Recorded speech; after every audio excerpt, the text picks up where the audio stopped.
consultant with GSN Immigration. Today I'm going to talk about the new student rules. You may have heard about them. They were very recently published on 5th of October this year.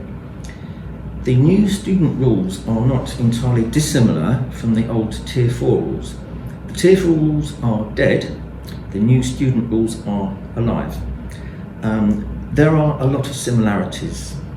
We still have sponsorship, we still have CAS, confirmation of acceptance for studies. You can still apply as a student either for entry clearance or leave to remain. You still need an unconditional offer from your college or university. You can still study a degree level course or a suitable below degree level course. There is still an English language requirement.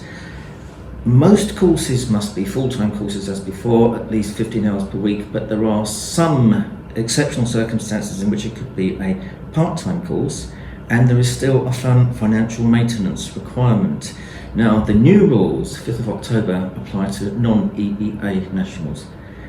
As you may have heard, free movement for Europeans ends on 31st of December 2020, so Europeans can still apply for study courses using free movement law.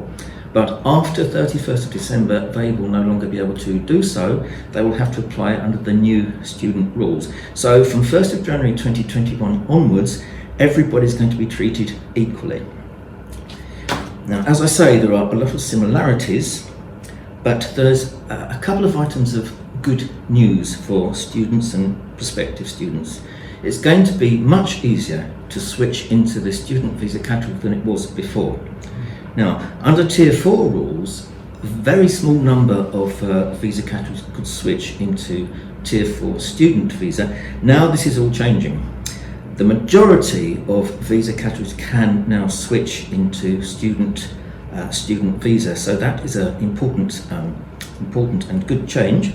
Another important and good change is that although there still is a financial requirement, a student who's been in the UK lawfully for 12 months does not have to satisfy any financial requirement when they apply to either extend their leave or go into the student category. And as before, there is student visa and there is child student visa.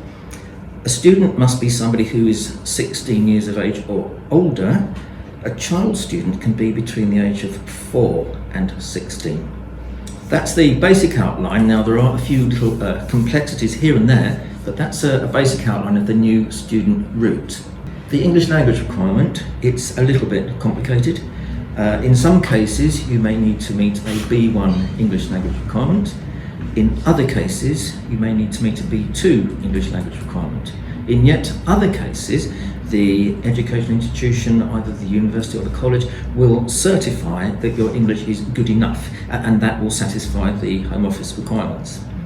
Don't forget, if you come from certain countries, for example, India, Pakistan, Sri Lanka, you will need to provide a TB certificate. Now, the requirements for the application, in a way, fairly simple. You have to get an unconditional offer from your education institutions, of course. You have to negotiate with them to achieve that. The thing that the education institution needs to give you is your CAS, confirmation of acceptance for studies. Now, this is a slightly confusing subject. It could be a real hard copy document, but most particularly importantly, it's a virtual document. It exists on a database somewhere, and the Home Office or the entry clearance officer can access that database. It's a virtual document, but you can make it into a hard copy physical document if you want to. That's really, as far as the visa process is concerned, that's all that the university or college needs to give to you. The rest of it is up to you. Now, if you have to meet a financial requirement, you may have to show that you've got enough money in the bank. However, if you come from a lucky country, you will find that your country's on a list. You don't have to provide all the evidence at first. However, you may be asked for it at some point in the future, so don't take any risks about that. The application process. These days, of course, everything is online. Student visa applications must be made online. Child student visa applications must be made online as well if you're applying from outside the UK or indeed applying from in the UK. Everything can be done online. You don't need to deal with hard copy documents if you don't want to. Of course, you must provide your passport to show who you are and where you come from. You may need to provide an English language certificate. You may need to provide a bank statement to show that you've got sufficient funds, and if you're from certain countries, as I said, you will need to show that you have a TB certificate, that you're clear and fine. As I also said, certain countries do not need to provide all this evidence at first, but don't forget you may be asked at some point in the future. In all cases, you will be required to attend either the Home Office or the UK Visa Centre to provide your biometric details. This is your digital photograph and your electronic fingerprints. It's all quite painless, no ink or anything messy. Another subject, and this is just a bit more difficult, a new line has occurred in the new student rules. A student must be genuine. Well, of course, I mean, in anything in life you should be genuine, but they've made a point of saying this. In the mind of the Home Office or the UK visa authorities, there's always this sort of suspicion that a student may not be really coming to the UK for the real purpose of studying. They may come for some other reason, so on and so forth.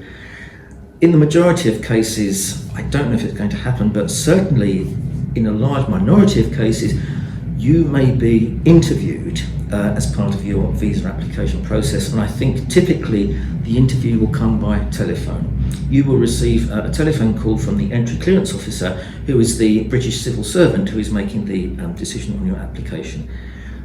This can be a difficult subject because sometimes the entry clearance officer tries to catch you out, asks difficult searching questions, you're not quite sure how to answer it, your answers are all recorded, and then they say, no, sorry, we're refusing your visa applications, your answers weren't convincing. They might say, for example, how much research did you do? What kind of research did you do to decide to study at this university?